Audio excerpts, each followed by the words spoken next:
What's going on? What's going on? You already know what you guys came in here for. It's episode of Hey Papi, episode 8, y'all. We got some special guests with us. We're gonna have P with us, saying Pocean. You know him from the Pocean Report and Swoop Boys. And then of course we got Coach. Coach is definitely gonna come in here, talk a little bit of slick stuff with us. And we gotta touch on the hot subjects. So we're gonna go ahead and get this episode of Hey Papi going. Ride 4, 3, 2, 1. Hey yo, Pop. Hey Papi. Hey Papi. Hey yo, Papi. What's poppin', B? Hey Papi. Hey Papi. Hey Papi. Hey Papi. Papi. Que pasa, mi primo?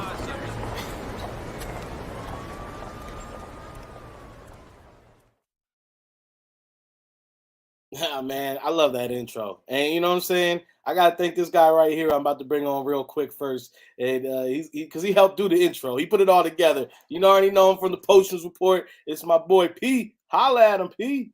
What's good, brother? Intros a bit. You seen Dodgeball, yeah? Of course. Oh, come on, man. Have I seen Dodgeball? My favorite Hey Papi on there is the Hey Papi, because it sounds like the the pirate. Yeah. So that voice is actually my net. So for everyone, those voices are all like friends and family, everybody. So that's actually my nephew, Prince. And when I asked my boy Dev to do it, and Dev did his, but I don't know if it was like too crispy or whatever. But when Prince did his, it just was really distinctive. So I appreciate that you grabbed that one. Hey Papi. Yeah, like it sounds like it almost sounds like if Gritty had a voice, I think that's how it would be. That, yeah, that's definitely that's how the voice would be. You know what I'm saying? And we got him in the back room. I don't know. Is Coach ready to come up? Because my man was enjoying it. He was letting us know he was enjoying a delicious air fried ribeye. Coach, give me a thumbs up if you're ready to come through. All right, he's coming up. We're gonna talk about it because we said this has to be the first subject because it's just so vital. Now you are a married man, but I feel like the air fryer is just like, bro, it's necessity for any married man, single man, just like fellas out here just living. Like the microwave is a thing of the past. The air fryer is where it's at. Well, he can't even speak right now. So good. So is that what I need? Because I'm probably the only guy that doesn't have an air fryer. Robert, you know what I'm saying? We got you need an air fryer, bro. P, yeah, you need an air fryer. I don't know how you don't have one right now. I see folks just putting whatever in there, and it's boom, it's done. Bro, I don't know why. bro. Like I tell you, it does everything, bro. I got home at 7:30. Yeah, I threw the ribeye in the air fryer, set the temperature, hit play, and then fucking got out of my uniform, and then like 5 minutes later, the thing nice and how I want it. Ribeye. What up, Rob? What up, Rico? That's okay. So I'm gonna get the air. Like it's big though. Yeah, I got a little bit of. Oh, there's all different ones. You can get the one that has like the handle. You put it in, push it out. That's like I've seen a lot of people. I have a really big one. It almost looks like a dehydrator. But yo, when I tell you that it's like it's like he just said, bro. Like, all right, this is a Vegas cut. So I don't know if you had Crunchy's chicken. Yeah. Bro, Crunchy's chicken. So out here we got Crunchy's chicken. I don't know if y'all have. It's rare though. I would figure it would be like a Texas joint. It says it's Louisiana spices, which I believe them. It's delicious. So this chicken is in a gas station, bro. Yeah. This chicken is in a gas station, but bro, it's bussing. So I got a box yesterday of chicken. Hey, see, look, Robert knows, bro. Robert knows. Okay, so I'm missing out. I'm definitely not. I had the gas station special, bro. It's crazy. This chicken is bussing. So I got like 25 pieces yesterday.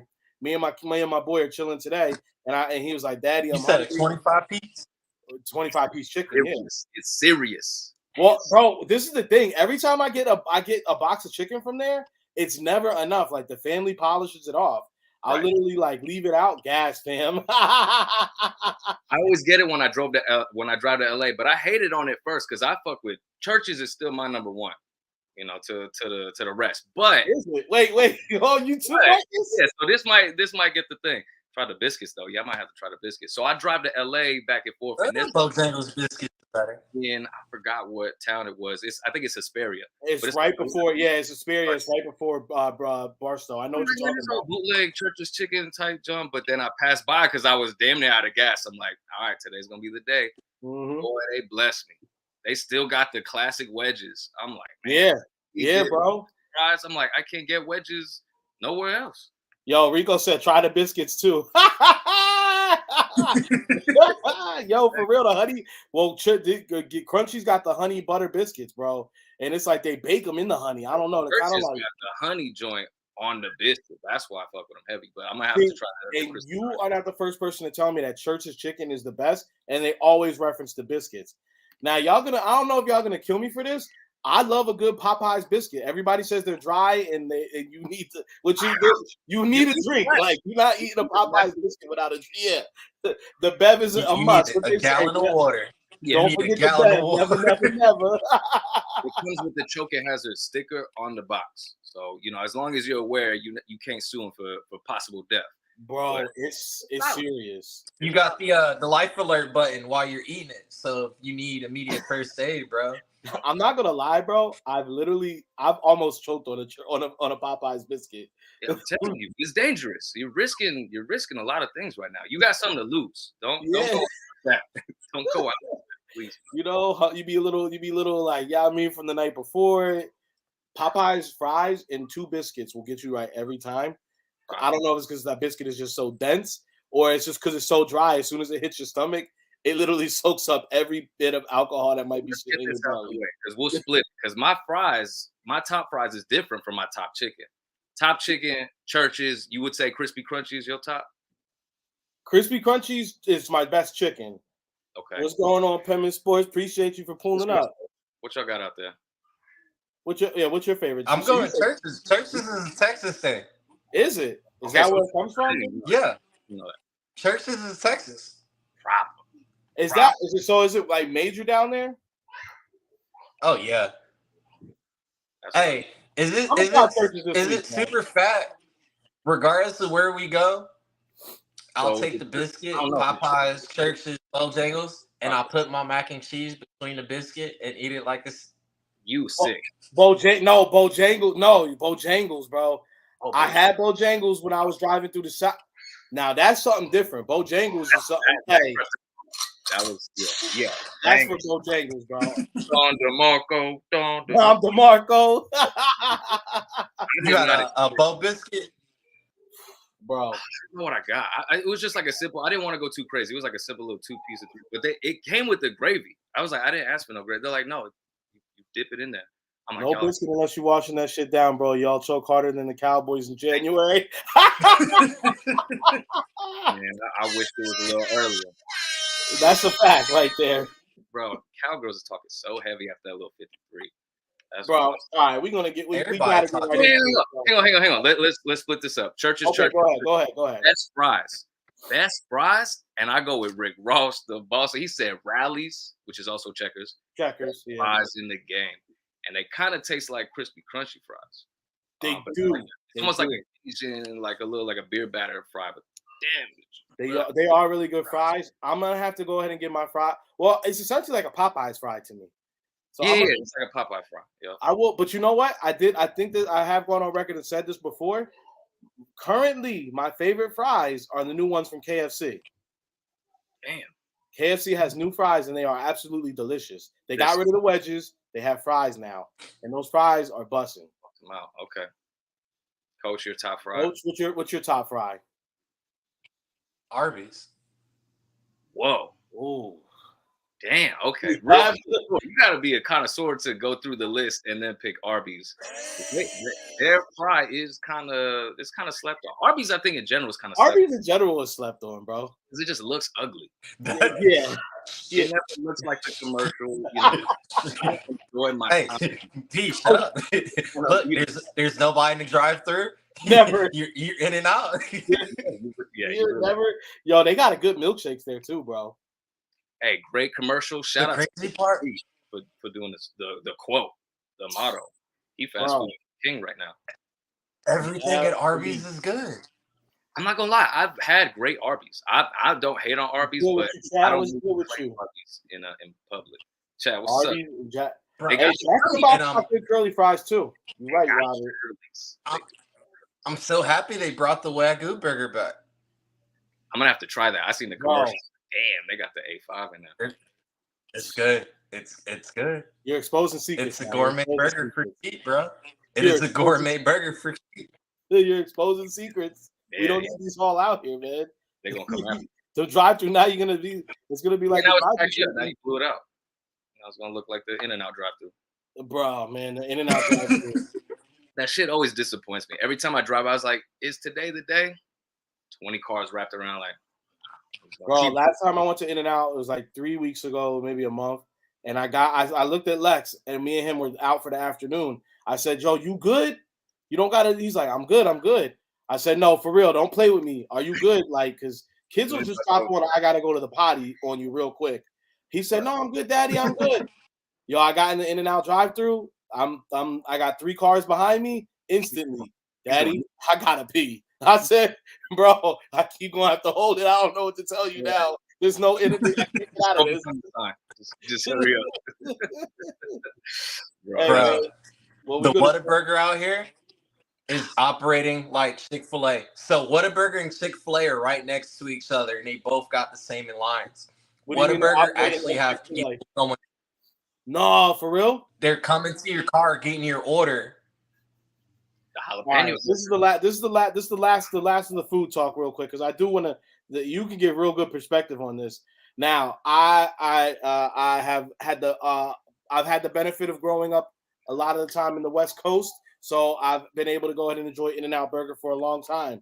But once I got my mouth around some Whataburger, pause, game changer. I think Whataburger. I'm one of those few people that I've heard. I think Whataburger is better than In-N-Out, bro. It's proper. I think so. Y'all watch the Kelsey Bros, the New Heights. Bro, I love that podcast. They did a top 5 drive-through, and it had to have a drive-through, but they still said Five Guys. Five Guys, great burger. They said that was Jason Kelsey's #1 burger. Was Whataburger. Whataburger is just busting. Oh yeah, you're right. They because when you're talking on the Patty Mahomes episode, right? Yeah. Yo, and he's right. The ketchup. I'm not even really a big ketchup guy, but their ketchup is fire. Yeah, nah. So. All right, well, yeah, because Mahomes is like a ketchup connoisseur. Yeah, like the way he was breaking it down, I was like, oh, he's not bullshitting. Like he was really about it. Heinz Field, so. Get to the show, bro. We talking about food. I'm hungry. Hey man, if y'all don't know, this is what Tuesday's all about. Hey Papi, we gonna talk some shit. We gonna have some fun. Always. All right, one of the kids ran in here. You know what I'm saying? Whenever you get, they don't want to talk to you all day, but as soon as you go live on the pod, busy, well, you know, you always know it. You know what I'm saying? Our boys, they did it. You know what I'm saying? Everybody was worried. Everybody thought it was going to be a big issue. They kept talking about how bad our run defense was.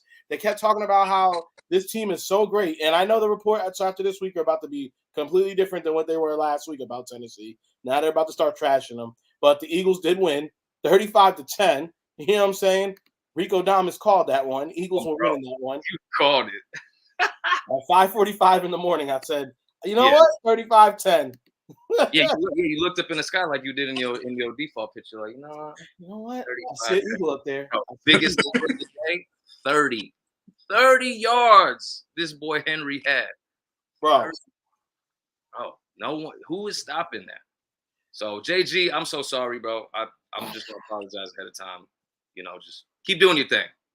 It looks crazy, but keep doing your thing. Because 30 yards is nuts. Ooh, Cole had us winning. See, Cole, our favorite resident Cowboy fan. Cole, I'm glad you popped in. I want to do like a matchup of the four. I want to do you from the Cowboys. I want to get one of whoever's on the Giants representing us from the network, and then one of the commie fans as well. I want to set that up before the playoff starts. 11-1 locked up the run game. AJ 119 or AJ 119, Smith 102. Let's fucking go Birds. We told him on the pregame it's gonna be the AJ game. He had that extra chip on his shoulder. Ain't no way they talking trash on Henry. He just got shut down, bro. We give Henry so much respect because we know what he does, but we shut him down. Bro, it was like it kind of did remind me of the Jimbo era. You know what I'm saying? When Big Jim would have it, he would sell out to get rid of the run, and then after that he would go ahead and whatever after that he would take care of. But you were not running. Like that was one thing I do miss about the Jim Schwartz era. You weren't really trying to run on the Jim Schwartz because he was like back in that box. And this That's kind of what- reminded me of that, but they did it with just literally the front guys.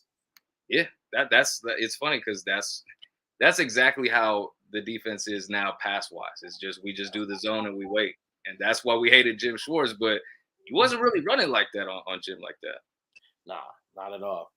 Marcus, how are you feeling about Gannon had corners in the box, bro. He had Bradbury sitting in the box. I'm so who's put in the corner in the box? Talk about it. Talk about it, bro. Yo, look, my man's is about to lose it. It's funny because he's looking at No, it's just like, damn, you got it covered. Like we gonna swap. All right, bet.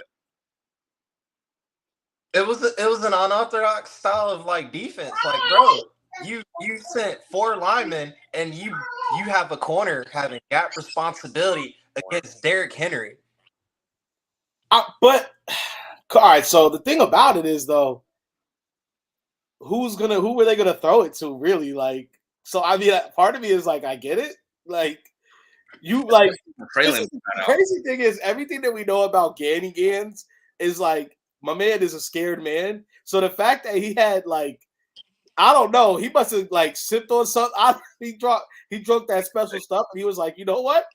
I'm putting the corners into the run protection. Like, and that's it. Yeah, he was probably lit for the second half of the game. But if we need a lit, we might have to get on the Marshawn Lynch pregame routine. Just take a shot of hen and get to it. I think that's what Gannon did. I think Gannon took a shot at Henny, and then Bradbury was about to go out on the field. He grabbed him real quick, but he's like, hey, he got real close with the Henny breath, like, hey, Bradbury, hey, you gonna stop Derrick Henry today? Like, what? I don't see no Derrick Henry on the out. I see him in the backfield. Bro, that I mean, it worked because the thing about it is because once you shot the run game down, like after the first quarter, that they really couldn't even try to get back to it. And that's what we talked about in the pregame. Just like, okay, how do you beat the Titans? And we know they got a good run game, so we expect them to run the ball. Okay, do like how the Redskins did us. I keep calling them Redskins. Do how Washington did us. Just keep our offense off the field and put it up top real quick.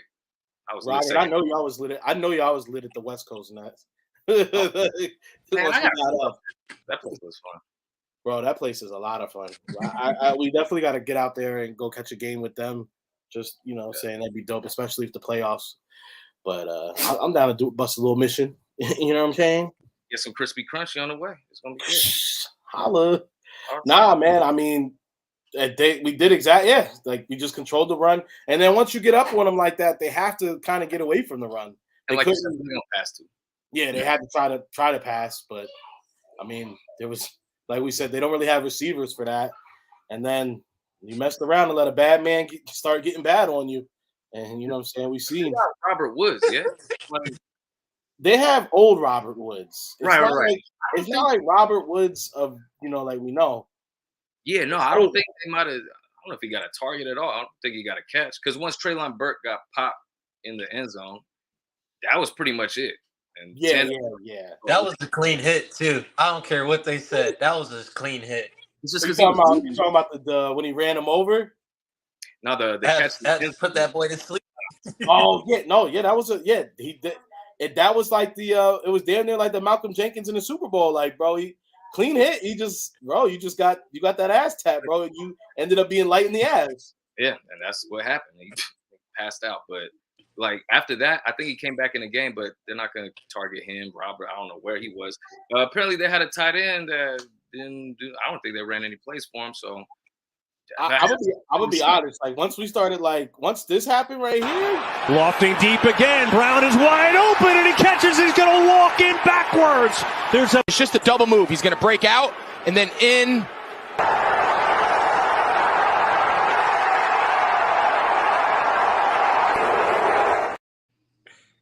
Once your wide receiver is turning into a DB, you know what I'm saying, out here, it's going to be a long day for that opposing team.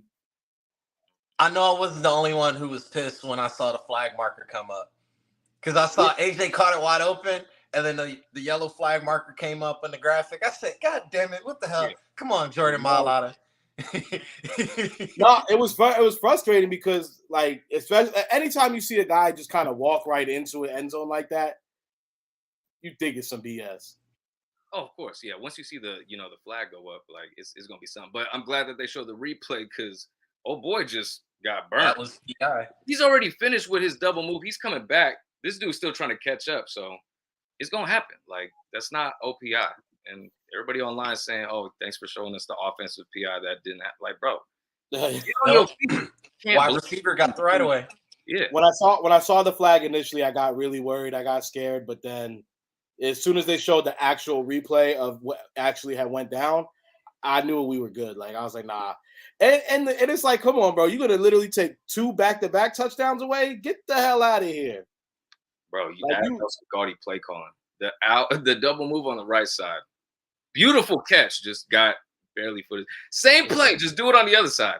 Yeah, and this is one thing, and this is part of the reason I want to have you on, Coach, is because we've seen this has kind of become like a thing with the Birds this season. So part of I don't know if this is Shane Steichen or if this is more of a Nick Sirianni thing, but a lot of stuff that we've been seeing is that these guys they get into the same formations essentially, and they run multiple plays out of it. So it's a real basic looking offense, but then it allows them to open up like you just saw from you either do the same play but you just swap sides, or you end up like just going to a completely different man on it. One of them is like that bunches play where you have AJ by himself and then you have like everybody else on the other side loaded up. And then especially with Dallas Goedert's in it, it allows like either AJ to break free and you either have to give him single coverage, which you don't want to do. So they end up stacking they stack the DBs on him. So you try to take him away essentially, but then you got 3 or 4 receivers on the other side that are, either doing twists or they're catching stunts and allowing. It's just crazy how they're able to run so much out of it. Coach, can you kind of elaborate a little bit more because you do a way better job explaining it? It just makes it harder for other teams as far as scouting. Like, hey, in this type of formation, this is what they're going to do, because you're given so many different looks out of that same formation. You do not know what the play is potentially going to be. And I think Shane and Nick are kind of looking at the statistics as well as far as making sure that they don't run the same, plays out of that formation so teams aren't catching on. But it's one of those, we've been seeing it all season. Same formation, different personnel, but it's more of like they run a route, and then if I'm coaching, I'm going upstairs, hey, what did y'all see on this one? What did the safety do? All right, put a note next to it. We'll run that play again, but I'll tell Jalen, hey, this is what they did on that last one. So you can attack it so many different ways. It's like having multiple ways to skin a cat with just 3 plays out of the same formation, but you can have so many variations as far as just the route concept alone, and then the RPO just add additional to that because you can check out of that and just run. And that's what I was going to ask. So when you're seeing these type of you mentioned when you're seeing like what the safeties are doing on the plays, or if they're running too high, or if they're doing single high, that all goes back to the RPO, right? Like because it kind of lets Jalen know what the coverages he's seeing, and then he's able to go ahead and basically adjust appropriately or go with the hot route. Well, what I've noticed Shane is like to do now is use a lot of motion, and it's not to determine if they're man or zone. It's to shift the alignment of the defense so you can get those favorable matchups. The touchdown that went to Devontae Smith, they motion. I think it was what her fucking running back was. I think it was Gainwell. They motion Gainwell. Safety now shifts down. You have AJ on a one-on-one now. So you're getting those favorable matchups just by realigning your defense. And then now your safety is playing like a cloud style defense to where that safety that was supposed to be double teaming on AJ is coming down playing a tight end, and you're allowing Devontae to be one-on-one wide open. So the Slim Reaper's just wide open. Henny boys, we was. I know you guys were. I know what was going on. Nasty behavior up in there. You guys, I know when y'all saw AJ and them doing the whipping the towels thing in the bar, I know y'all got extra freaky with it. Coming to Cali, we outside. Hey, bro, we will definitely be outside if we come to Cali. Philly D-line was on a mission. Hey, Facts. they were on a mission. That was for sure. Oh my God. AJ Brown tucked that deep, bro. He What's laid that? he put him on his ass, bro. Put him on skates and then he put him on his ass. What up, cuz? AJ Brown ran his route. Bro, he ran his route. That DB was impeding the runaway. You know what? He fucked around and then he found out. Did you find out? Run for 3. Hey, this is major right here. Run for 350 plus 1 week, and then you pass for. Alex. We got Tawan Walker. Nah, did it just come through? Yep. I see. I got everything on silent right now. Oh, bro. Hey. Hang Well, on. that's gonna. Hey, that's gonna. We got Phillies coming up next. So this actually. They spending cash right Bro, now. we are out here right now. So we're gonna get to the Phillies in a minute, though. We definitely gonna talk some Phillies because we got some big news with that. And Poe, I feel like Pocean, you're in Vegas, but you're from Vegas, but I feel like you should kind of be a Phillies fan because you got two Vegas guys. Yeah, no, for sure. I follow all the Vegas folks wherever they go. So Chris Bryant, I still got the Chicago jersey. I gotta grab the Rockies jersey. I got both the Bryces. Actually, I don't got the Bryce because I swapped Shorty when we was at the bar. That's me with the Westbrook cancer joint. I don't have that one. I got to swap that one out for another Phillies joint. But in your defense, you made the right choice with that because the Brian Westbrook jersey is way rarer. Super rare. The cancer joint, I was like, I'm never gonna find this, unless I look for it and it's gonna be crazy. So Shorty was lit enough. She's like, oh, it looks great. You want to swap? I was like, girl, don't ask me that. I'll take this up right now. This coming with me. I'll find it. I do have to say, like, when it comes to jersey collections, you definitely got some shit. It's a little bit, it's a little bit. Hang on. It's heavy. For the proof. So me and Cuz, Big Marcus was over there. We met Big Bros. I seen him a couple times. Shout out to Space. Shout out to Birdman. Definitely. Yes, sir. And yeah, this was after the swap.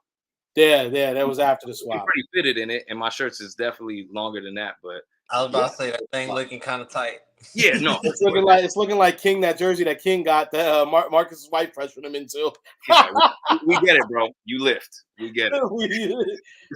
Well, shit, the Eagles, after the Eagles, took on what everybody thought was one of the hardest things that we were gonna have to do down the stretch. We got people talking differently about us now. I'm at the point now where I'll be surprised if they don't go to the Super Bowl. Wow. After what I saw today. This guy to say that. The way they've bounced back since the Washington loss, I think they've really asserted themselves as the best team in the country. Look, Dallas is dangerous. Dallas is good. San Francisco's defense is really, really good. But whoever they play in the NFC is going to have to come into the league. They're going to have to come into Philly. And I don't think anyone can beat them. Coming from Rube, that's crazy. Because he's the most, real in the box type. Jonas, what's up, fool? Good to see you. He's like the more probably the most realistic out of all of them. Barrett Brooks is, he takes it for what it is. I love Jaws on there. He talks some shit, but Rube is like the hardest to convince. Him saying that, he sees something. I think we all see something at this point. We all see something. Shout out my boy Silver Linings TV in the building. Something in that Vegas water. A lot of calcium. a lot of rocket fuel, baby. Yeah. So how do you feel? Because that's you're right. Rube is the hardest one to kind of get on board. Coach, what do you think about it? Now that we took Tennessee out, because we knew what Tennessee really was. Like, I know a lot of people are going to kind of shade it a little bit, try to play it off to the side and make it seem like Tennessee wasn't really a test. When we all know what everybody was saying going in, because a lot of people had Tennessee to win that game. But for Rube to be talking like this now, he's saying Super Bowl. He's not even talking about like that. Get the home field advantage on. He's saying straight Super Bowl. This is the first game where all three phases were actually on point. This is the first complete game they've played all season. Brian Covey was getting applauses at the club at the bar I was at because he was doing good. Rick Covey? Covey what? Bro, wait. It went from oh, not this guy to all right, Covey, there we go. He's getting applauses. And the defense is getting pressure. We're getting the ball at midfield compared to starting on our own 10 or 15. Can somebody explain to me? As long as these boys can keep meshing.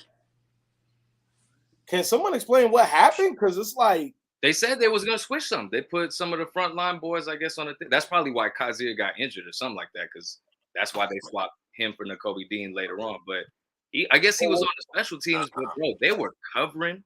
We were tackling, not too far off the catch, and then Covey had lanes, and I don't think he did anything different. Like he's got good vision, but he just don't got no space, and he can't make a cut. So once he, decides, Covey ran with a purpose. Yeah, he ran with a sense of urgency. Covey was a different Covey. But And hold on, but I gotta get this Pocean with the ocean. What's good, my guy? What's up, fellas? I gotta get you a hoodie, bro. For real. Hey, man, shout out Jonas, man. Appreciate you. One of the day oneers. Jonas has been with us, I think, just as long as Bird. You know what I'm saying? Mark Bird. Shout out to Jonas, man. Philly's defense is locked down now. We gonna get to it. We definitely gonna get to it. Run everything through Philly. Got to run everything through Philly. Got to. One more pitch. Get the bye, home field. Good luck coming to the link and beating this team. And that's the next thing I wanted to talk to. That's gonna be the last thing we talk about Philly before. Well, first we're gonna talk about Robert Quinn. Was he ever actually on the team? I don't really know. Does the injury matter to you guys? I told you get one side, you get a couple tackles for loss in a playoff game. Cool. Yeah. Completely worth it. That's Completely it. worth it. Yeah. Doesn't matter. So rest his old ass up. Go right ahead. Yeah. Bro, it's like I said in the chat, bro. I don't even think he really wanted to come to this team. It is the great, like I haven't seen like he was so I haven't seen him in like the background of locker room videos or like guys getting hyped. Like, I haven't seen a hand on the shoulder, like nothing. I have not seen this guy at all. So that's his demeanor. It's super laid back, but yeah, it just seemed like it was like, okay, I'm going to Philly, but it's laid out. And if he's injured, he's injured. I don't want to speculate nothing, but if he gets a tackle for loss and a sack, maybe 2 in a span of how long we're in the playoffs, completely worth it. Right ahead. Salute to you, Jonas. I don't think Quinn's playing in the playoffs. That big boy we acquired from Minnesota.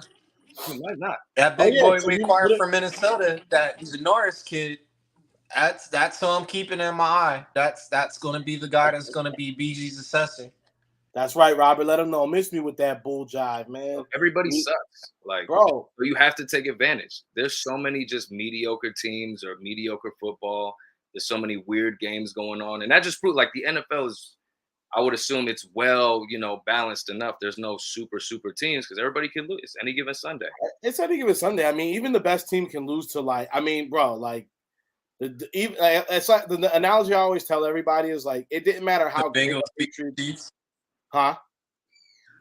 I said the Bengals beating the Chiefs. Bengals beating the Chiefs, or I always tell everybody it's like when the Patriots. It didn't matter how great Tom Brady and the Patriots were having of a season. Whenever they would bring their ass down to Miami, it was always a problem for whatever reason. Like in Miami, they played really hard. It was Green Bay with us. It's usually the Saints, but we're gonna talk the shit out of them when we play them. Seattle with us every time. Even our Super Bowl run, Seattle still beat us. Like whenever Seattle had Russ, we just could not beat them. Only going 35. To quote King, and shout out King, he did say when we signed him, he looks like somebody's uncle. And right now he's acting like somebody's uncle. Also, the Saints lost last night. Top 5 pick, Jonas. Yeah, I don't know what I want to do with the pick. Like we could get somebody from the draft. We can go defense. Defensive end is looking old, but it's moving. Or we could flip it. Bro, we got options. We can flip it. Yo. You see what we did with the last one.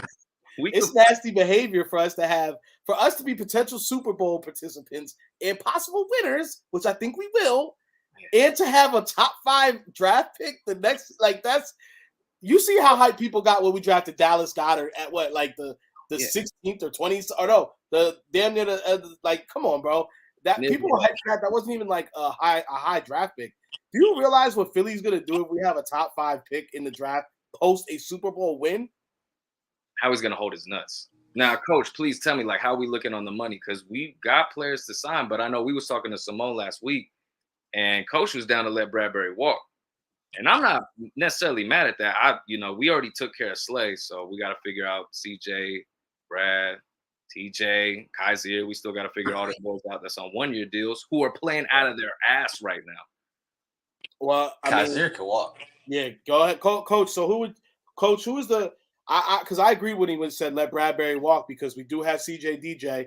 I know he wants to play as a safety, but he is used to playing the cornerback position. I'm with that. Like you already got Strap back there. I mean, you already got Maddox back there, so it's like, bro, they already talked about fixing Slade's contract to give him another couple years.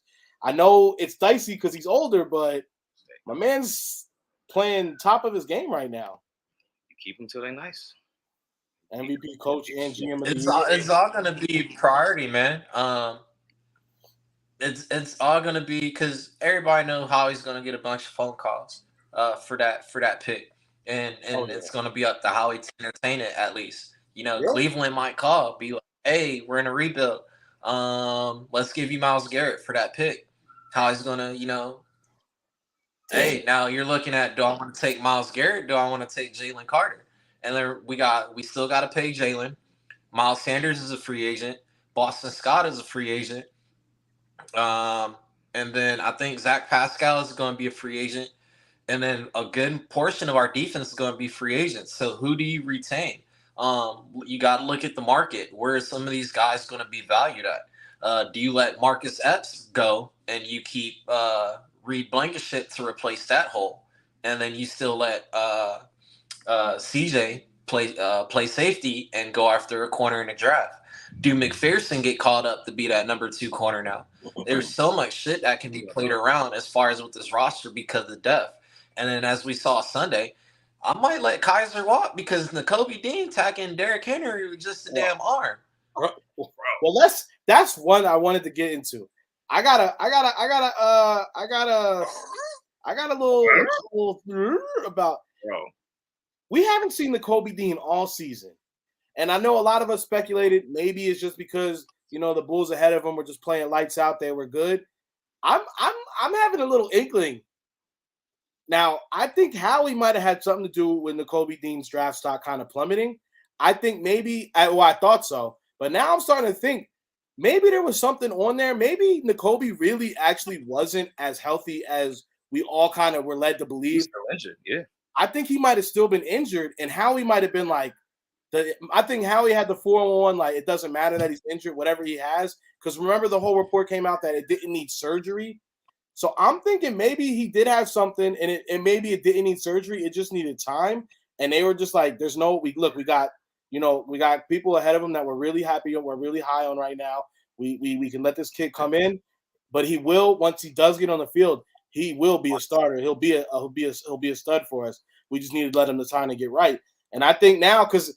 Now we're at a point in the season where it's like, well, maybe he did heal from whatever that was. Things. We could try different defense. We could try some players that, okay, Reed balled out. Okay, let's see, what he could do. CJ maybe sit another game. Chill. Like we can handle the back end of the season, especially when we play Chicago, New York. Like, let's try a couple different things. Robert was talking about Josh Jacobs. He's eating like he wants to come to Philly this year. Because last year, Josh Jacobs, I would have said no. Bro, Texas. Free agent. He'll be a free agent. This Josh Jacobs we're seeing right now. This is when I heard the story about him being homeless, living in the car with his pops. This is the kid that I was expecting to see on the field week in and week out. Now I believe it. Yeah, he's playing for that money. I want that running back from the Texas, but at the same time, Miles is having a career year.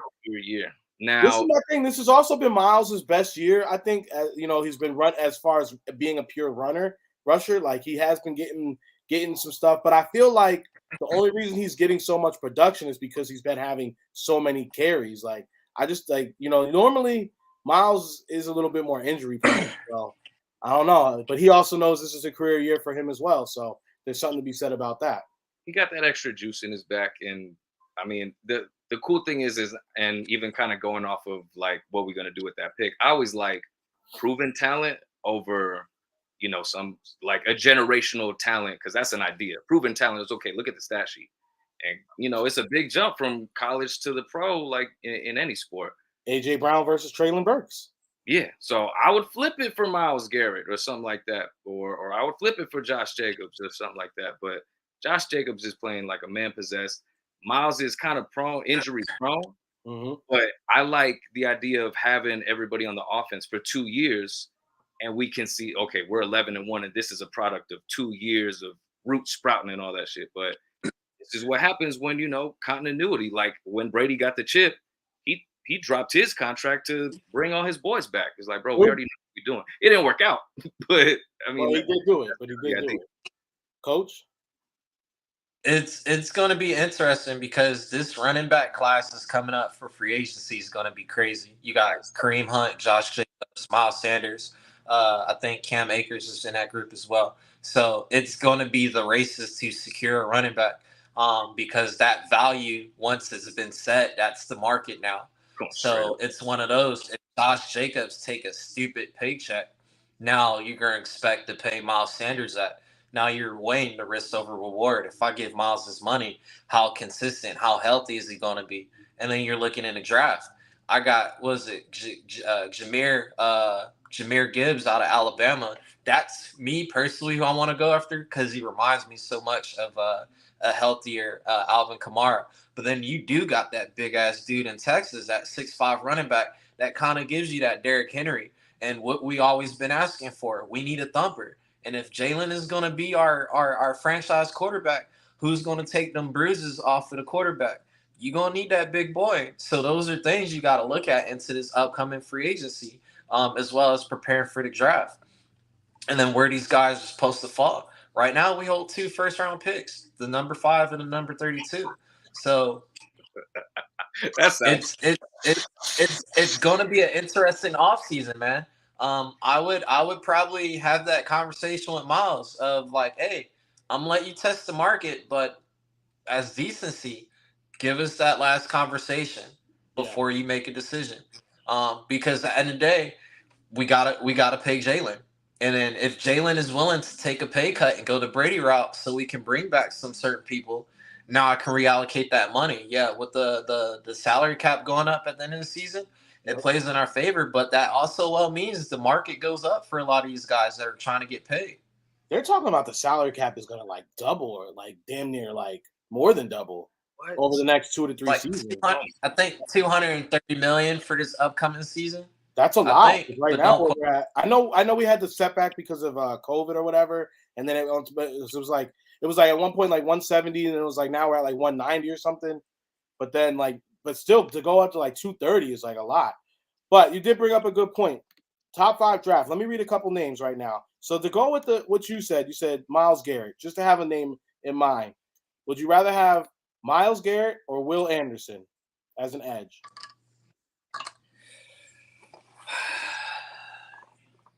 Is youth over experience? Which one? That's proven commodity, like P said, proven commodity or potential generation talent, whatever they use now. But another Bama boy. Nah, because as the coach, I'm looking at fit because now think of that lineup: Josh Sweat, Myles Garrett, Jordan Davis, Javon Hargrave, and Milton Williams. So you want Myles Garrett?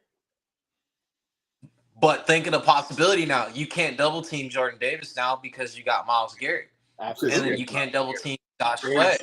You still got Sweat out there. Sweat is still like we're talking about a point because BG's. This could be BG's last season. So now you're probably talking about Sweat could possibly be on the field at the same time as Garrett. And that's a crazy lineup. So right now we're saying we could possibly pass on Will Anderson. Jalen Carter, defensive tackle. I don't see a need for a defensive tackle right now.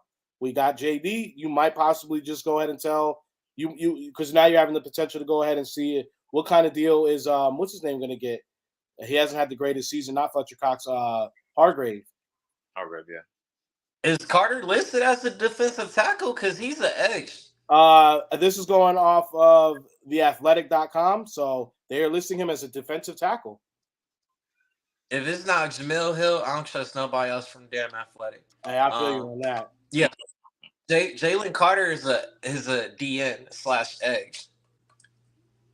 So, would you like to take Carter? I would take Carter or Anderson just because that's that rookie contract now. Now you're looking at the finances. That's more money I can put towards Jalen. See, this is how much we have to have that combo back. No, so those are just two names. I'm not going to read down the whole list. That's just two names right at the top. Those are guys potentially looking to go in the top 5, which I don't think that those are far-fetched because right now we're looking at a season where this draft is really light on receivers. Like you said, the running backs coming up could be something special, but really we're looking at some good defensive pieces that could be, from the SEC. And I don't know about y'all, but the SEC, we've been adding these guys to our roster, and it's been working out since we started doing it. What up, Jordan? It works. The last thing we're going to get into Eagles guys, and P, I know P's going to really love this one. And Jonah, thank you. This is the perfect segue. They fired that Titans GM. That is the funniest thing I've seen all year. Stupid. Wow. Stupid. I wish I had a stupid. Oh, yeah, that's the stupid right there. Bro. They gave the decision up. But, hey, thank you for your service. We appreciate your time and your contribution. And, yeah, good luck in free agency. My man, you got fired on your day off. They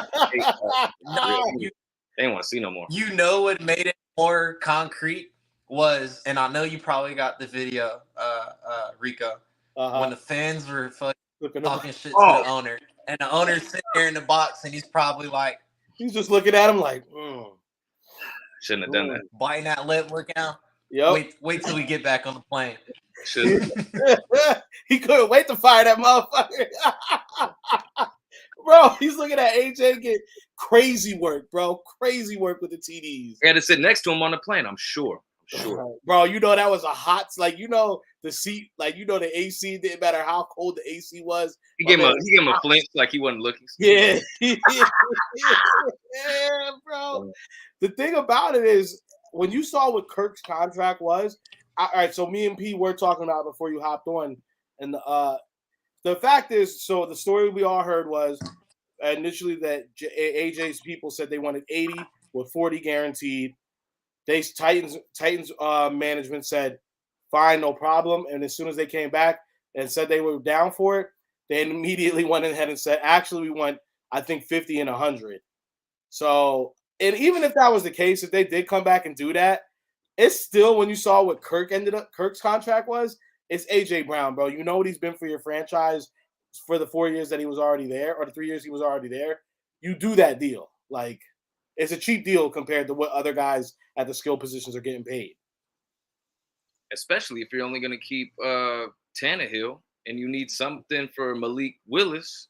Like a good quarterback or a young quarterback needs, a really good receiver. Jordan, what's going on, brother? The thing is, it's essentially sent their franchise into they're in the backwards. Weird huh? Because Henry's not going to want to stay there knowing the team's not going nowhere. Yeah, you know what it is. Even if Treylon Burks does end up being better next, we'll see. No, I'm not trying to. He reminds me of Dorial Beckham. Treylon Burks, huh? Just like Dorial. Treylon Burks, huh? I'm not. The reason I don't want to cloud Treylon Burks is because there are actual recordings of me. I think me and King have done several podcasts where it was just me and him. And I think I've even done it on the actual Swoop Boys pod where I did say I was good with Treylon Burks being an Eagle. So, obviously, if we didn't know anything about AJ becoming a possible Eagle, that came out of anyone that could sit here and tell me that they thought AJ Brown was going to be traded to the Eagles, you're a liar. Never. You're a fucking liar. No one knew. Go to bed. But those are, usually those are the picks that we like, and glad it worked out because we've seen some out the blues like Miles Austin. We're like, oh, okay, we know what he could do. Yeah, go put a jersey on and took a nap on the field. Bro, so he just collected a check. How he needs to keep the. Hey, I like it, Mark. Keep going to the SEC. Yeah, you see how the franchise turned around so quickly once we started getting some of them boys in here. Man, now we got to go to the top 4. But yeah, Georgia, Bama. Saban knows what he's doing. he's been knowing what he's doing. Wait a minute. We're getting more. Jonas just put something in the chat. How he needs money. Already set. Taiwan. Yep. Yeah. Taiwan. 4 years, 71. Bro, how high is there a cap in baseball? So baseball works a little bit differently than obviously. No, baseball is the IOUs. Yeah. So baseball. Oh my God, how are you pulling out 11 years, $300 million for Trea. So we're gonna get right into it. Yeah, perfect segue. Switching lanes.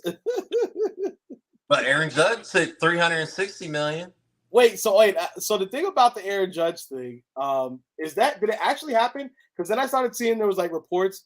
They're saying that homeboy reported it too soon, that it might not have happened, or it did happen. Like the Yankees got caught off guard for it. If he reported too soon, that means he already had the information. He was just waiting for the approval to go ahead and post it. True. And he just said, F it, I'm going to just post it. You don't just pull that number out of your ass. Yeah, nah, absolutely not. But, hey, I love it, man. You know what I'm saying? Breaking news. Back together. I would hate to be a Nationals fan right now. Yo, we're basically the Philadelphia Nationals, bro. Crazy. So, and the Dodgers are just, I guess. Was T1 Walker on the Nationals too? He might have been.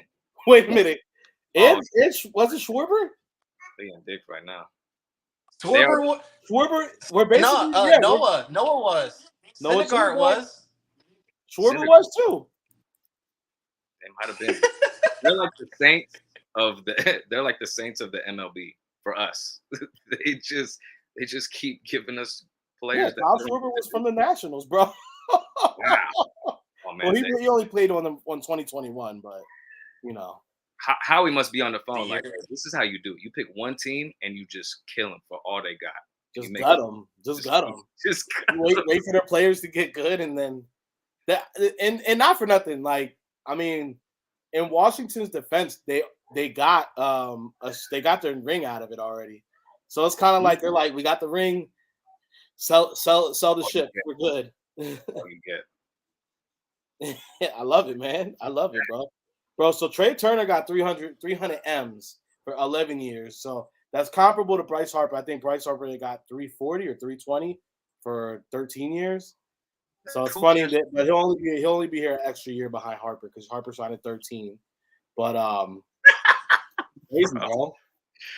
Who was the first one? It was that Pudge. No, was it Pudge or Alex? It was Alex to the Rangers. 10-year, 250. Yeah. Like back in. Yeah. I think that was the big mega deal. I'm like, oh, bro. So now, so how does it work, Coach? Because two players making $600 million sounds like terrible business to run a sports franchise. They just look. It's baseball, and it's different money, bro. I do not understand the finances of baseball money, but when I do have a boy, we're pushing him to play baseball. No, for sure. So the way baseball goes is, first off, it kind of is IOU money, but the truth is, the fact of the matter is that it is the same as far as any other sport. When you sign a player, you do have to write a check, and the check has to be essentially go into escrow, and so you have to have that money at that time. They don't get it all at once, but it gets paid out over whatever the deal is. But the thing with baseball is it's crazy money, bro. Like, people don't realize, like, baseball really is, like, it's America's pastime. So, like, the thing that makes baseball so great is, for one, most of these people own their ballparks. It's not like a lot of other, like football, where we're trying to get people to build the park for you. A lot of them end up owning their own ballparks. That's one major thing. And you think about it, because you could be a testament to it. How many times have you just said, oh, I can just go to a Dodgers game because tickets are $35. Right. And it doesn't matter really where you sit. You're just getting in there because just getting in there is fun. And then next thing you know, you're buying concessions, you're doing all that. We've all done it. So baseball is constant money, even when you're not selling out. Now, baseball people spend money, because once you start getting a winning team, the Phillies, like, how much Philly shit did you guys, or not, maybe not you, P, but I know myself, when the Phillies were on the run, Coach probably got some stuff. You're getting pennants, you're getting pins, you're getting flag, just all this little stuff is minuscule, but it adds up. So baseball money is on another level. Then the other part about it is there is a cap technically, but it's not like football where it's a hard cap. Like, you can actually go, like, it's a suggested cap essentially. I guess it's like, you got it? Yeah, I got it. Yeah, man. Yeah. Like, all right, go ahead. They're like, well, they're like, well, we don't want you to spend more than this. But if you do, don't worry about me. Just sign the contract. If you can spend more than that, I'm signing you. Do you have a baseball team? Exactly. All right. Exactly. Tell me when you got your team. We'll do lunch. Yeah. So they'll be like, if you want to spend 200 million on your roster this year, we would prefer you not to. So if you do that, there's different there's taxes that you hit. So you can keep paying more and more. You just have to pay more tax essentially. So there's no actual hard cap. Whereas football is you can't go over this number. Or NBA, they have the apron or the hard cap. Luxury tax. Baseball, but then as well in baseball, you just pay more and more luxury tax, and you could essentially in baseball you can trade somebody for money consideration as well. Mm-hmm. Straight cash consider. That's what made the A-Rod deal a little wacky because they said that he couldn't give all that money back. I don't know. There was some backroom shady shit going on. Obviously, it's basically baseball is just so small on this shit. So Robert put a comment, asked Bobby Bonilla, is he still getting paid? He's still getting paid for a couple years, bro. Yeah, I thought this year was his last year. Yeah, this is the last year. Wait, was it this past year, or are they saying it's actually this year? Because I know it's this past season. Bro, that was one of those. That was like the Master P when Master P became an agent, and he did what's his name's deal? He's still good. Yeah, nah, he's straight. $2 million until bro, think that bullpen now. He's got another 11 years left. Bro, that's 11 more years. 2035. So why would you even do something like that? There had to be something bro, how are you gonna sign him New York 35, the Mets? Because so the Mets owner, there's actually a rule named after him, and that's why they say you can't spend. That's basically why the taxes exist, or why they have the Rooney rule. You can't. They want you to not spend so much money, so you get taxed if you do it. So that's how it is. But the fact that we just were able to go ahead. So Coach did say it, and Jonas, we appreciate you as well, brother. The Taijuan Walker, man, getting 4 years, 71 M's. So the big thing we wanted after we got our shortstop was to go ahead and add a mid starter or back of the rotation reliever. So I mean, Dombrowski's out here doing exactly what he said he was going to do. Coach, want to speak on it? Bro, we got Zach Wheeler, Taijuan Walker, and then potentially Andrew Painter. 1, 2, 3. So my big thing that I would love to 2035. Look, Robert said it too. That's crazy, bro.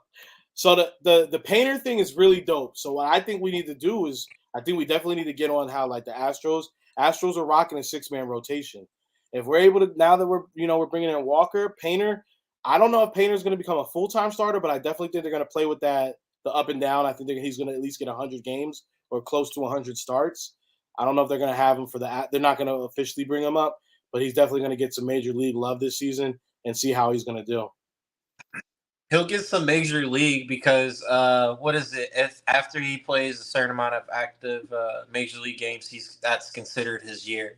So what a lot of major league are going to do is have him in the farm league for a little bit till past a certain game period, and then they can call him up for the full season, and it won't count towards the rookie season.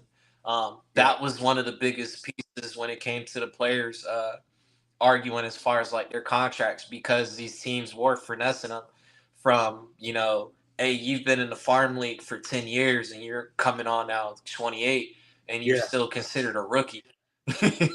Bro, that's the sick. Well, you saw a perfect example of that is Frommer. Basically, most of the pitchers that we faced in the World Series, those guys were earning $10,000 salaries. They weren't making that. I thought it was kind of nasty for them to kind of talk about it during the World Series, they were, but they were. It's the truth. These guys have been in the farm system, and they haven't actually. The starts that they had in the actual major leagues didn't equate to enough to actually go against the teams. Yeah, so that's another thing with baseball is kind of crazy. So you do have your farm team, which is another essential. I think it's 25 guys or 20, something like that. So you have your 20, you have your regular team, but then they say you have your 40-man roster. So it's you can kind of play with that. So he's right. You can bring guys up, and you're like, well, yeah, he's 35, but it's his rookie year, and it's like the 35-year-old rookie. Yeah, that's why in baseball you'll see a guy come up and you're like, yo, this dude is throwing heaters. He's a rookie, and then it's like he's 29. Like, wait a minute. No. Bro, and then think about it. We still got guys like Derek Hall, and then what's the other cat that was killing it? They haven't played a good amount of MLB games, so they haven't even came into a rookie year. Put it like this: Bryson Stott was on the team for 2 seasons in the farm system. This was the first year that he actually became a rookie, even though he had already been with the team and drafted. So he was at Lehigh. So they do a lot of stuff like that with baseball. It's a little crazy. It's kind of like the dark side of baseball. Because the thing that's really sick is, especially like a guy like Bryce Hall, right? He's with the team while Harper's out. He's doing really great. And you're getting like that team love while you're like with the major league team. But then it's like as soon as they send you back down, the conditions you go back to the minor league team with are far from what you were just seeing at the major league level, bro. You're riding a bus from state to state. You're in like, bro, if you not like, just think about the ballpark we have here in Vegas, the one they just built. That's not even like, that's like a nice one. Like most of the facilities do not look like that. Oh bro. no, yeah, it's voted top. Like ever since it's opened, it's been top park minor league baseball. I think it's probably 2 or 3 years running, like by far. No, it's not. No, it's not. Kansas City. The one in Wichita Falls, it's a $3.5 million facility. Oh, they no, this one in Vegas got voted. No, this one in Vegas. What they said, I think, was the food, so Vegas then win some awards for the ballpark though. So, but bro, y'all need to check out the one. It's the Wichita. It's in Kansas City. What's the name of the team? What I am excited. No, it's in Kansas. But bro, look at that facility. Look at their field. It's stupid. Stupid. Do they have a pool like we do? We got a pool in the outfield, bro. We got a pool in the outfield. Yeah, come on. And a full bar. But you know what's crazy to go back to talking about like players going up and down. So when we had the 51s, when they were called the 51s, and we were affiliate of the Mets, Noah Syndergaard would be down there just doing his rehab and stuff like that. He was killing. DeGrom was out there a couple of times. Big ass, long ass hair. I'm like, bro, this motherfucker's killing it. But going now, since we're the affiliate of the Athletics, there's a player on here, and sorry, Skybolt. Skybolt, I've seen him play for our minor league team a couple of times, get called up, and then come back, and then get called up again and come back. So I can only feel for the guy because that sounds terrible. To go from the plane to the bus to Reno, nah. Yeah, because the thing is, like, you get the pull up, they pull you up, you get to play with the team. It does add the starts, but you got to get a certain amount of starts before you actually, like we said, it counts against you being part of the actual roster. And then, so I think that's another thing why it's like, yeah, you do see like guys get these crazy contracts, but to put it in like, this is really Trea Turner's real contract that he's getting. Like, this is basically his career money right here. He's made a little bit already because he only went to the Dodgers and stuff. But this is like his real payday. So like baseball, like you really get like that monster deal. And I think that's why you're seeing these trends in these guys signing these longer, big ones.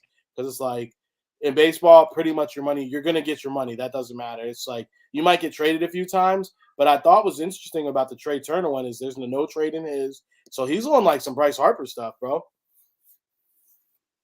I'm looking at the Kansas City joint right now. It's nice. It looks like a baby Wrigley Field. Come to Vegas, bro. Whenever you come out here, come to an Aviators game. We'll get you $1 beer night. It's going to be proper. Once you see the Jumbotron, you're going to see why we got voted. That thing. Bro, you know what P sound like? You know what P sound like? What?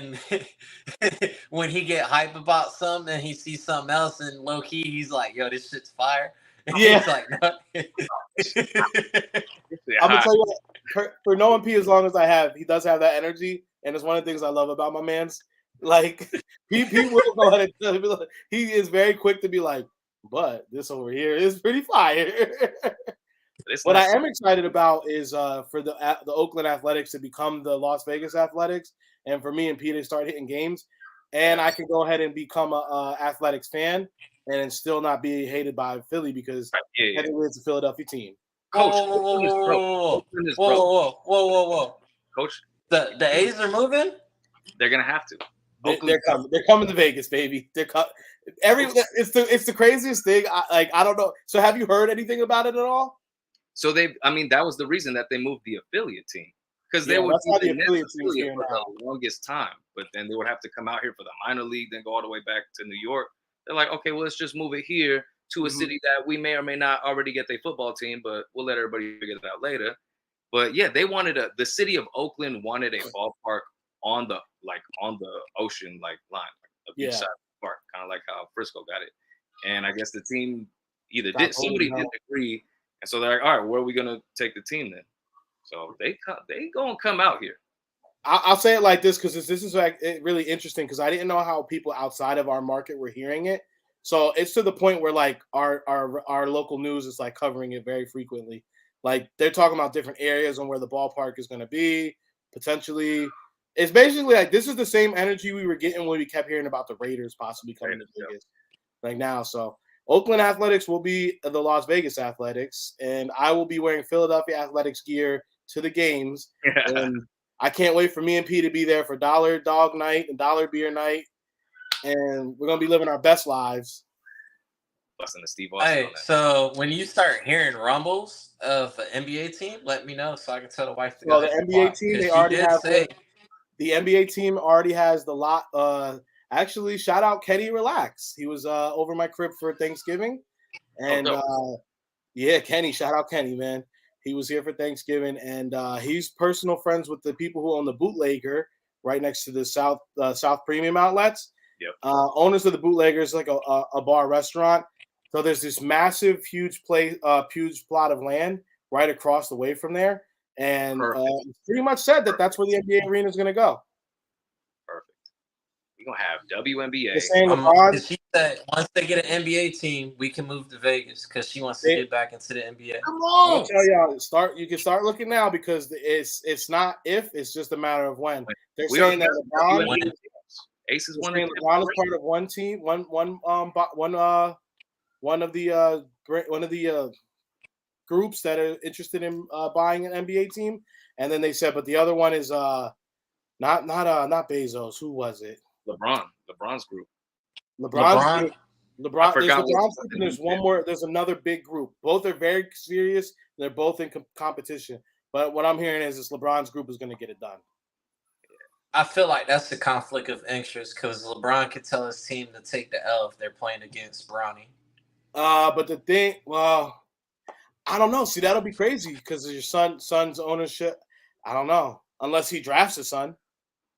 Yeah, which I'm sure LeBron's smarter than that. Would Jordan draft Marcus? It's Bron. He could do whatever he wants. He already owns Clutch. Like that's kind of crazy if you think about it.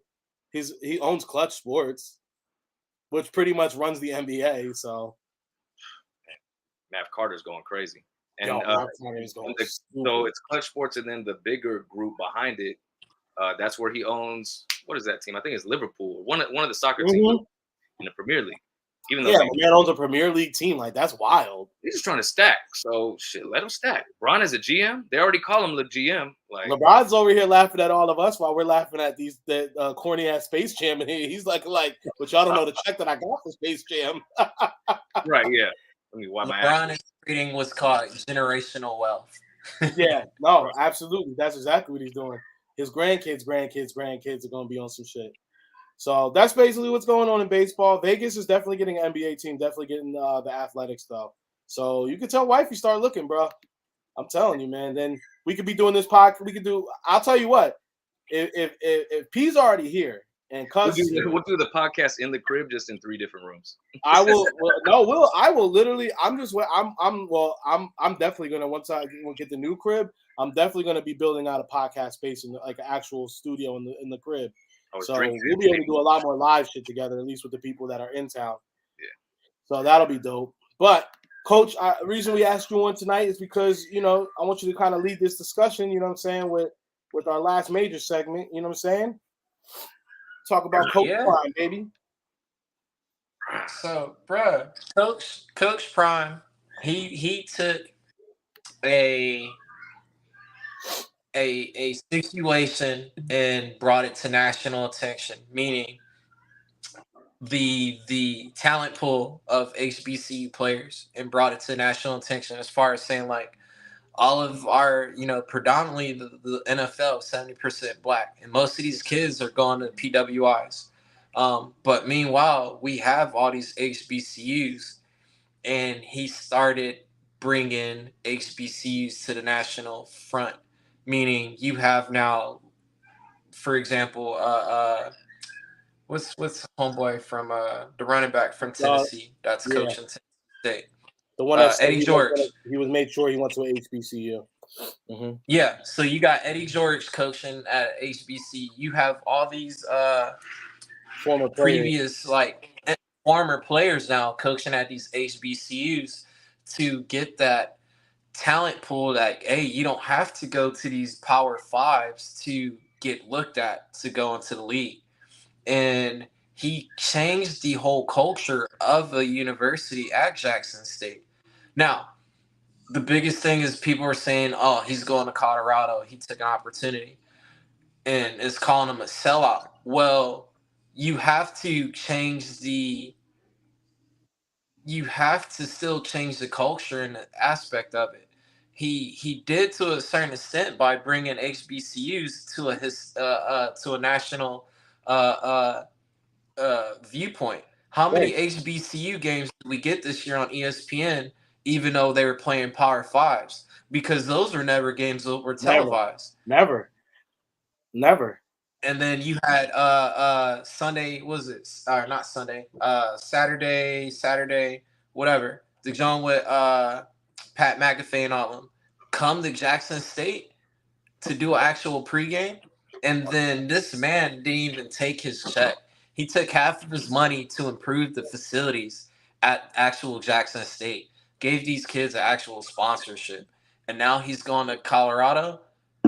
All he's going to do is now change the culture there and is going to want to do the same thing he did at Jackson State and bring it right there in Colorado. You're going to have a bigger program now, which is going to have a lot of more influence because you have more resources available to you. So now you can take these kids like, what's the one kid? Travis Hunter, I think, that will be leaving Jackson to follow him to Colorado, because that is now a bigger opportunity that can benefit these kids, especially with the NIL. An NIL at Colorado is going to help these players a lot better than an NIL at Jackson State. Right. So what's the main goal is to have these kids help these families while they're in college, financially. But if they have a chance to go pro, they can go pro. Yep. So a lot of people have been calling, Deion a sellout, and then you have old boy Bahami Jones, whatever, talking reckless today, talking about, he's chasing the bag. Like, bro, Deion don't need money. Yeah, to say that is just plain stupid. Pete, what do you feel about it? Yeah, like he been had money. His name is Prime Time, bro. He showed up to the draft with the chains on. Like, it's not about the money. It's about the impact for him. He came into football and made an impact. He went to baseball because he wanted to make an impact. He went to coaching because he wanted to make an impact. He's an impactful person, and impactful people have to, they will physically feel sick if they don't do something that's completely 100% them, and they know they have a good-hearted intentions behind it. So you're going to have to, bite it right now. But then they showed the clip of him sitting down with the JSU boys, giving them the whole spiel. And this is what it is. Like, I did what I did here, and, you don't just appreciate it all. Then he took the same talk to Colorado, and I'm sure everybody was just shocked at, that press it wasn't even a press concert. It was just him talking to the kids. But they were like, oh, he was so out of pocket for that. I was like, no, I'm very sure he was on the phone with people pushing buttons at Colorado. He's like, look, I'm going to do this, that, and the third. All I need is your support. I don't need you to tell me what to do, but I need your support. Yep. Because you've seen what I did over there. So you're not calling me trying to ask me to fix this. I'm not going to fix this. I'm going to bring what I could do over here, and it's going to pop. So just, I'm going to let the boys know we getting straight through it. It ain't no, fluff, or I'm not here to, wipe your ass for you. I'm here to tell you what it is and what it ain't. So now you have all the time in the world. Actually, Mark, you're halfway right. So Deion did say that what's his name? Shadir will compete, but he wants dogs. And that's what's like P said in that earlier. In that video that's been circulating, Dion told these boys, if you're not gonna, play tough, be smart, the player portal is right there because that's what he wants. Tough, smart players. He don't want these kids that think that, oh, I was promised to play D1 here, I'm good. No, you were probably the best the coach can find because, the one he really wanted went to Alabama. No, Dion is going to look for those guys regardless that want to play and they understand the game. Because at the end of the day, it is 11 on 11, not 1 against 11. Well, 22 versus 22 because 11 on both sides. But y'all get what I'm saying. Yeah. And he's telling these kids, if you don't want to be part of this culture, y'all can bounce. Because at the end of the day, and he's going to do the same thing. I have a feeling he's going to do the same thing at Colorado that he did at Jackson State. The boys are going to wear the exact same clothing. Like he said, no hats, no earrings, no phones, none of that stuff. Yes, sir. No, ma'am. Like, bruh, if I hear from your professors that we going to have issues. Yeah. And that's what it's old school. It is the old school coaching that a lot of us grew up with, but he's a player person. He's a player's coach as well because he relates to the kids. And then, like he said, he's going to have his multimedia, group, his digital media group to give these kids the exposure. And he already addressed the whole NIL deal. These kids want the attention. They're going to see it. I'm curious to see he already said I guess he's going to start a whole new culture. He already kind of subliminally threw in there. They're going to have new uniforms. They're going to have new everything this upcoming season. Yeah. So I would love to see what he does. And this can be his opportunity when Colorado does have their non-conference game. They play Jackson State. And then, you know what? He'll probably give them a bag for that game. Because all we heard this year was for those, FBS programs, they're getting like 1.2, 1.5 million. He might be like, yo, we're going to pay y'all $5 million to come to Colorado and come play us. And still is helping the HBC program. Yeah. Like, it's not just he's bro, it's the bigger picture in mind, and Dion is just working on it, man. So I'm like, give the dude credit, man. What are y'all doing? As far as with the HBCUs, like he said, like what are y'all doing? Don't come after me. I'm here living it. So and he's still got to pay back that $300,000 since he's going to Colorado. And I'm gonna say something. Touch on both of you said. I think the fact that he's going there, we saw what he did at Jackson State. You know what I'm saying? Like the record that he had there was great. I don't know. I'm not going to sit here and fake the funk and act like I'm so versed in HBCUs when it comes to like their football programs. But I could say that has to be one of the most successful runs that a coach has probably had since they've been there.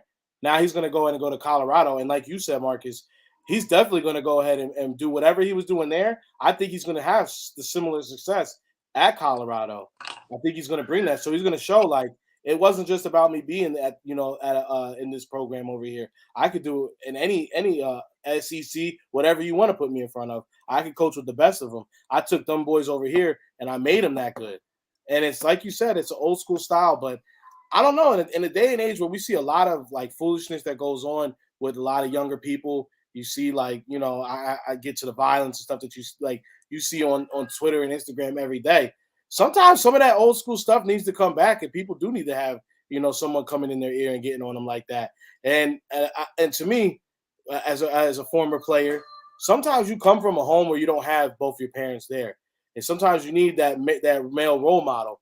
I'm gonna tell you what, you know what I'm saying? If God forbid anything ever happened to me, and my son had a coach that was like that, that's the kind of coach I want him to coach, be coaching for or coaching with, because I know my son's going to be held accountable, and he's going to learn the respect that you have to have, not just on the football field, not just at school, but in the real world that we're in. So anyone saying anything, and Bomani, the thing that drives me the craziest is I always hate to see one brother's trying to bring down another brother on a subject when it's like, bro, he's elevating his game for one. you wouldn't expect him to just be in the same job for 10, 15 years. If he's having success, these other programs are going to come knocking. And at some point, if his passion is to be a coach, he's going to want to keep coaching for great programs. Or maybe his passion is taking programs that were 1-11 last year and turning them around, because there's a reason that they needed him. They brought him in. So all that stuff he was talking about is major. And to watch that presser, and you saw me what I said in the group chat, I think I became a Colorado fan off that. Like hearing his words, bro, I'm like, damn, let me go try to see if I can get eligible. I'll go over there, you know what I'm saying, put a helmet on and run through a wall for this man. And that's what you want. Like, that's what you want out of, like, and Coach could probably attest to this, because I'm sure, like, so we go from, little league in high school and then, college and football, or college and professional. College, I think, is probably the most important part as, a growing adult, as a growing young man, a growing young woman, where, okay, you got your exposure to, working together and, learning values of making, good human beings in high school. But now college is way bigger. It's everything that amped up. So I'm pretty sure Coach Sanders brings more value than just on the football field.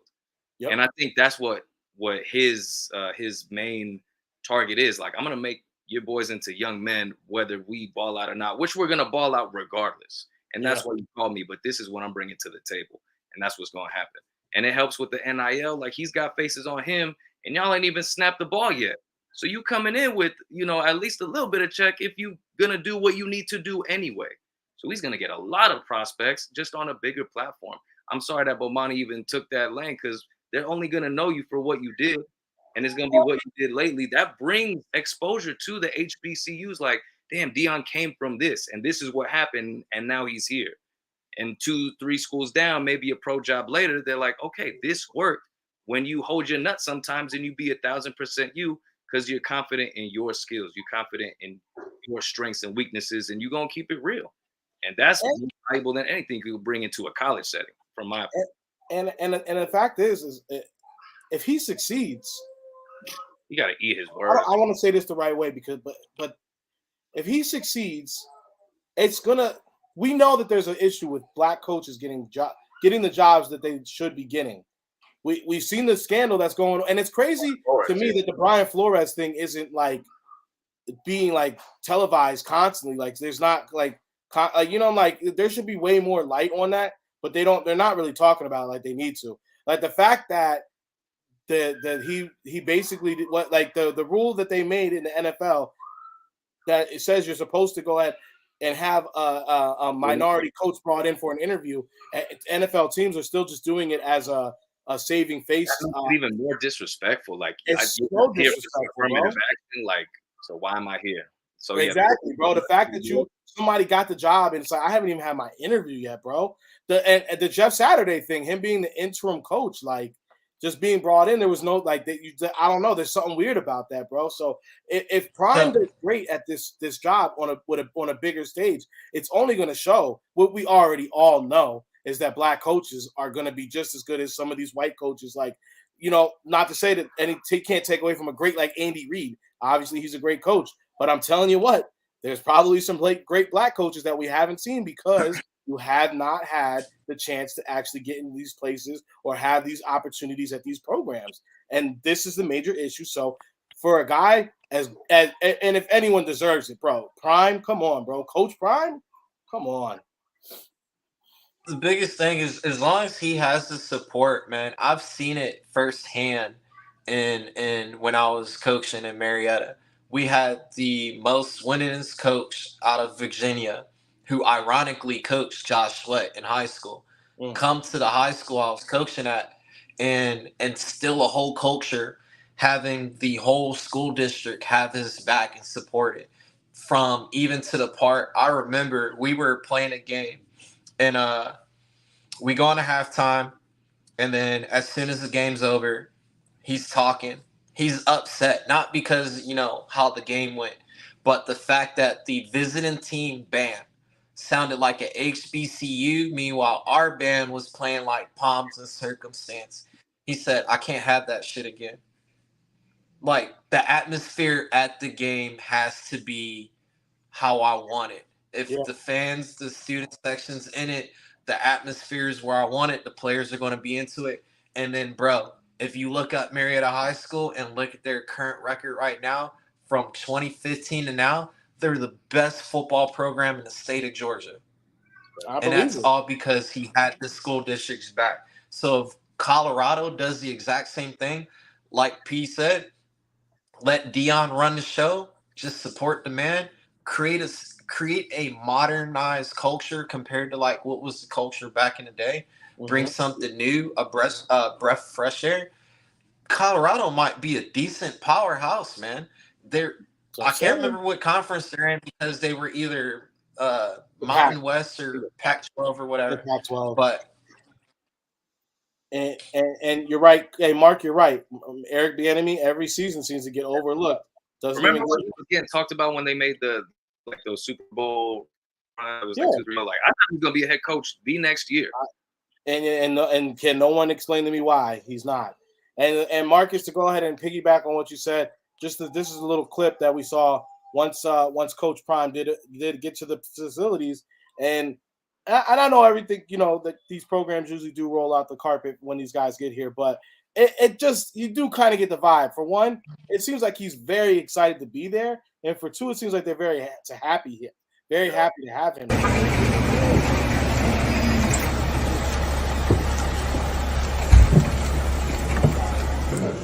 That's all right. Wow. Y'all are awesome. That is all right. Ah, that's hard. That's all right. I mean, see, this is normal for you. This is not. This ain't. You always have this. This ain't normal for us. That's the new normal. Yeah, you gotta understand. We've been together for 20 years, man, coaching youth and all that. So this ain't normal for us.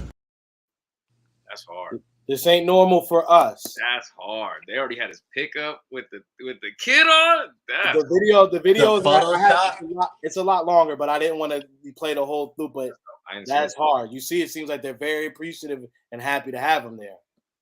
But the one thing I've watched the whole thing. I watched the whole thing. This is my last one, and I got bounced. If you watch that whole video in entirety, you can see Dion and the coaches that came with him. They're already planning on like what they're going to implement, what they're going to change, what's going to be displayed here.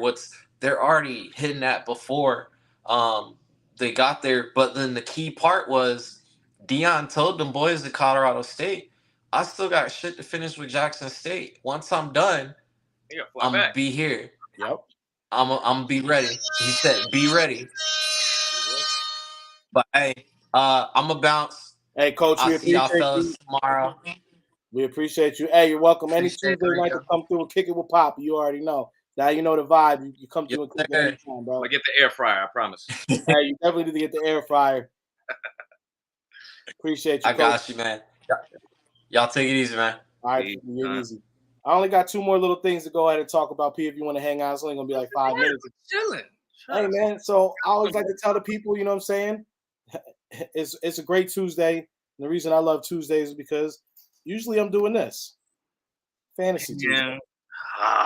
That looks so nice. I wish I had something like that.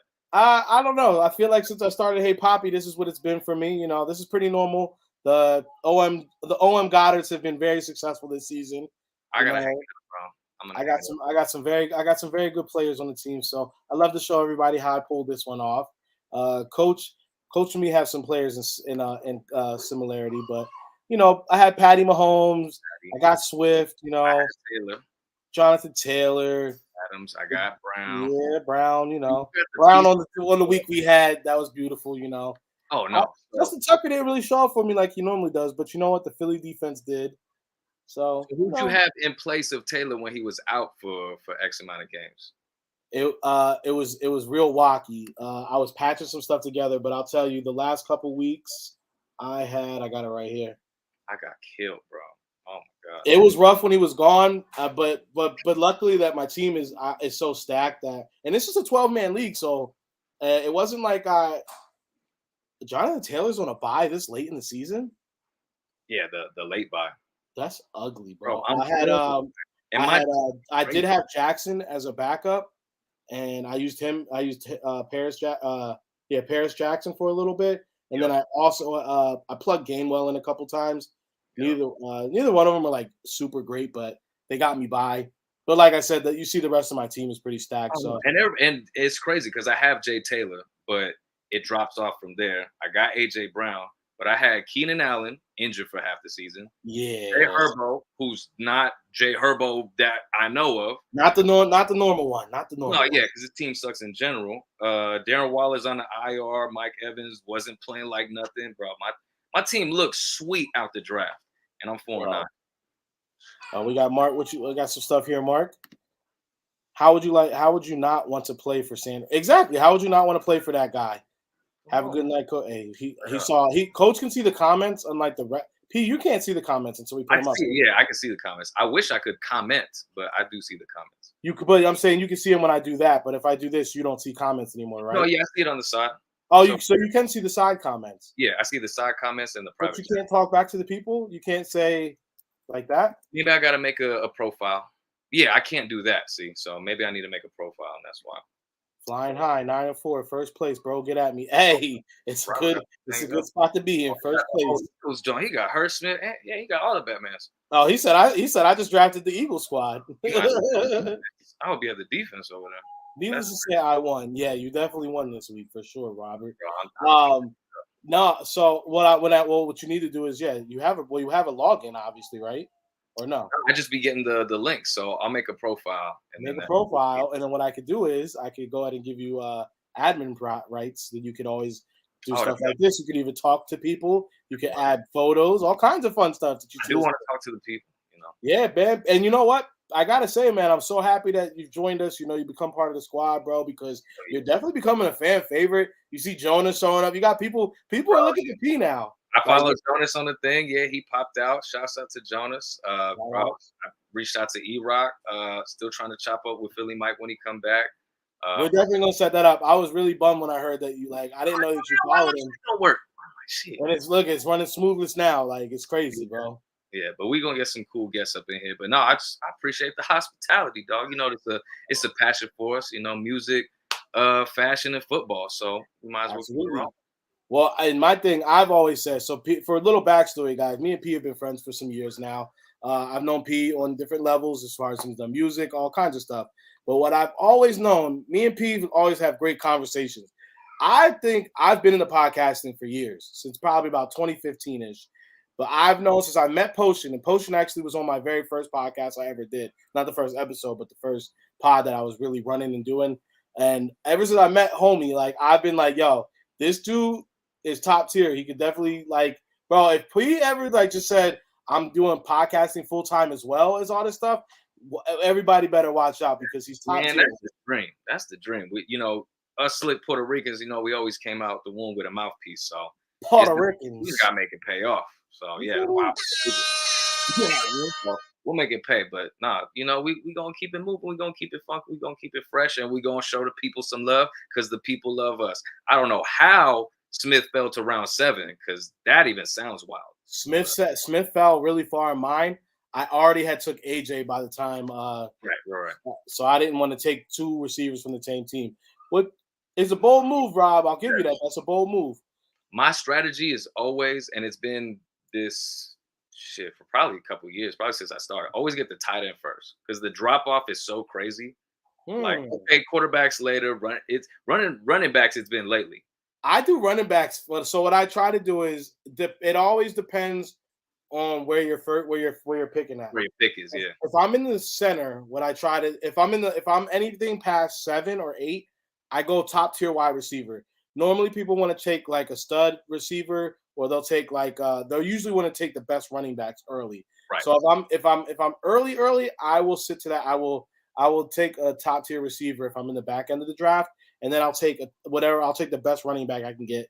And then I usually build my team from there. What usually sees me through is taking a quarterback sooner than later. That's what I do. I push that back. I always go, and it's crazy, I always go 2 tight end. So I feel the tight end spot and I feel the flex because I'm either grabbing Kelsey or I'm grabbing I've had Kelsey consistently. I had Tony G when he was popping. I got blessed with Gronk at one, but I've got first pick this year, and I picked up JT. See, that's a good pick. So yeah, so number one on the board, you got to go number one on the board was either him or CMC. Man, see, that's. Hey, I'll tell you, but before I do my last segment, because I know you already have one. You have your Frankfurt Yellow Jackets jersey back there. Yeah, the Westbrook joint. Yeah, so I have procured a Donovan McNabb in my size. You got the vibe. Bro, I can't wait. Here, I gotta show you. Oh yeah, you about to break it out because I broke it out. Me and you. It hasn't come yet. It just shipped yesterday. So, but man, I'm excited because it's like I don't know. I'm trying to pull it up right now. Pull up the picture. I can tell you if it's I think only one company made it. I don't know who. It's a Reebok. It's a Reebok, yeah, bro. Quality, super quality.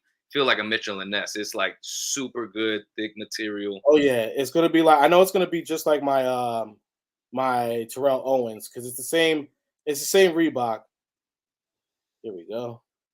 Robert said waiver wire sniper. I'm usually on the waivers, but I gave up early this year.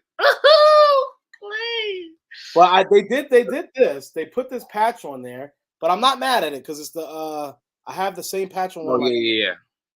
I'm not mad at that. Did they have that when they played?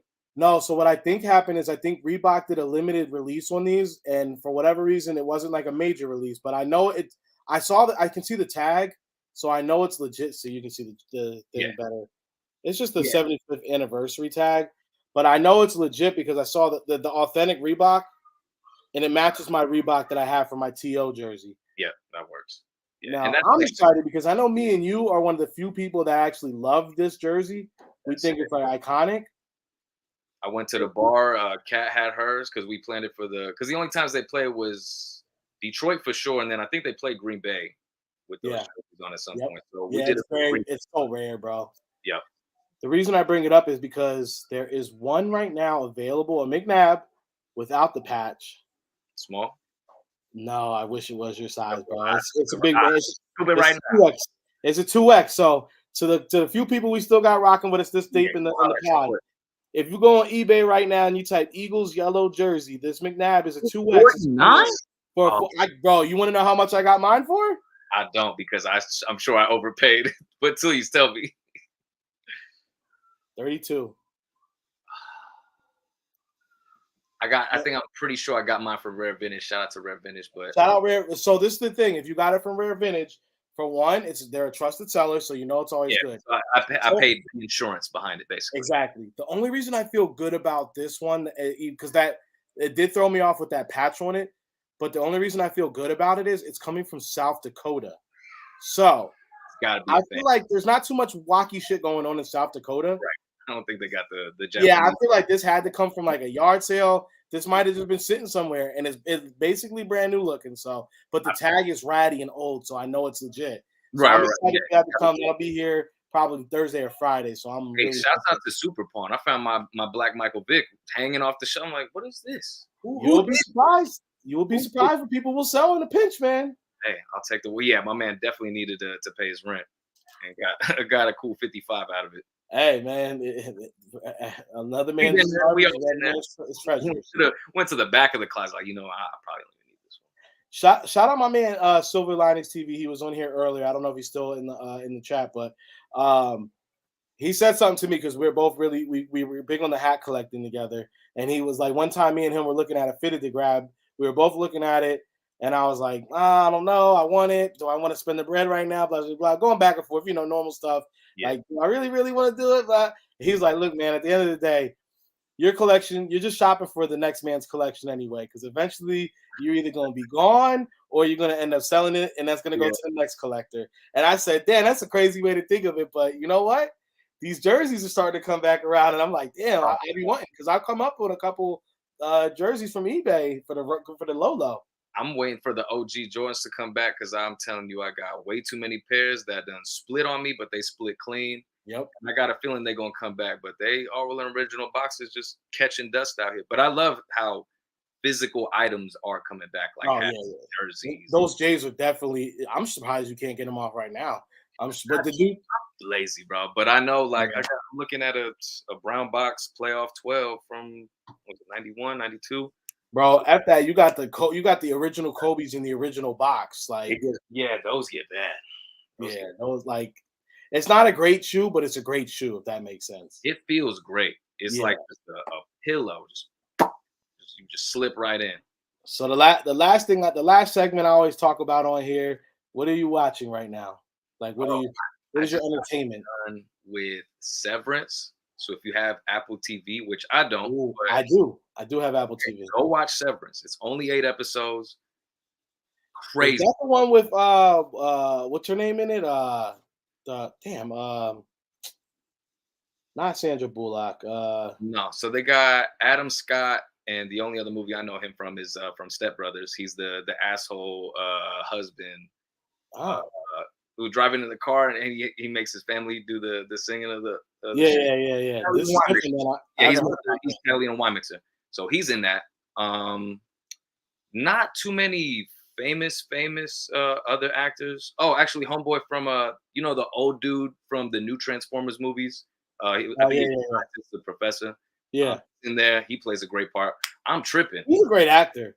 He was great in The Night Of. The Night Of, he was really great in. Great in a lot of stuff. A lot of shit. Yeah, he's a great actor. Really well. Christopher Walken's in it. Like he Oh, doesn't. I'm checking it out. I didn't want to spoil it. What's the premise of it? What's the premise? Later, but it's a trippy show. Really, really interesting. But it was produced by Ben Stiller, so he can't. I didn't even expect something like this from Ben Stiller. But it's like a psychological thriller. It really plays well into everything that's kind of going on with technology and just like social media and things like that. But super, super interesting, super well written. I'm big on cinematography, which is just like the science of like shots and what it shows and what just a shot with saying nothing kind of reveals. Every episode just kind of builds into the next banger. I binged it in a day. I'd watch it again. All right, well, now I'm definitely going to go watch that. I'll check that out. And I'm going to go a little bit more basic. You know what I'm saying? Everyone's already talking about this show. But if you haven't watched Wednesday, I urge you guys. Oh, that's great. Shorty put me on Wednesday. We haven't started yet, but I think we got to do it. I can't play the music, so I have this scene right here where this dancing scene is like, and you might appreciate it just because you're into, and I'm sure everyone who's on is seen it, but just a little snippet of her dancing. Shorty is my favorite right now, bro. It's just like, like I said, we can't have music, but just the movement in it. Shorty's getting down right here, bro. Like, I do the voiceovers now. I literally just had a voiceover about Netflix's Wednesday show in general. So Jenna Ortega, and about this scene and how she choreographed this scene on her own. Like they gave it to her and she just did what she did right there. Bro, that's nuts. That's crazy, bro. She goes nuts. But another 8-episode show. Little 1 hour, 148-minute shows each. They're real good. And I was worried, but you know what? They did a great job with it, bro. And I'm excited for it to come back. I'll say that. So I did the same thing. I binged it in a day. Might even watch it back with Shorty. So you know what I'm saying? So let's do this then. Watch Severance. I will. Next Hey Papi. I'm gonna put Wednesday on till the next Hey Papi. Yep. Double up and we'll, because I know Severance you're gonna have tons of questions and just tons of reveals. So I'm sure Wednesday is gonna play out the same. So let's reconvene in a week. And we'll check it out. Hey, and if y'all like Pete coming through, he's gonna be on the next few episodes because we do got some very, very special guests coming through. We got my boy Ant and our boy Ant, you know what I'm saying? Ant's dropping a dope Air Force One. If you go right now, Blank Gallery on Instagram, you can get the sneak peeks of it. It's dope. It's a city exclusive.